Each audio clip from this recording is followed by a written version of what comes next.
கூட்டணி கட்சிகள் அடிமைகளாக இருந்தால் வாய் திறந்து பேச முடியாது. இன்றைக்கு அதிகாரத்திலே பங்கு வேண்டும் என்று விஜய் கட்சி ஆரம்பித்த உடனே சொல்லுகிறார்கள். விஜய் அதிகாரத்திலே பங்கு தருகிறேன் என்று அள்ளி வீசுகிறார். அப்போ இவர்கள் அதிகாரத்திலே பங்கு வேண்டும், அதிக சீட்டுகள் வேண்டும் என்று திமுகவினுடைய அத்தனை கூட்டணி கட்சிகளும் கேட்க துவங்கி இருக்கின்றன. கேட்பதற்கான ஒரு தைரியம் அவர்களுக்கு இப்பொழுது வந்திருக்கிறது. பல நாள் ஆசையை இப்ப கேள்வியா கேட்கிறாங்க.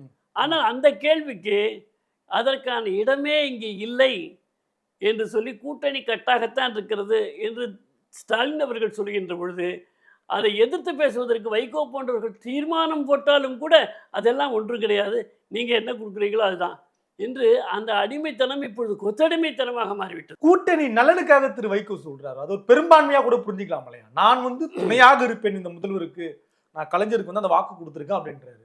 அது திமுக கூட்டணி தான். ஆமா, என்டிஏ தமிழகத்தில் இல்லை, அதை ஏற்றுக்கணும்ல. அதை ஏற்றுக்குவாங்களா? சென்னை சில்க்ஸின் ஆஹா ஓஹோ ஆடி சேல் 50% வரை தள்ளுபடி.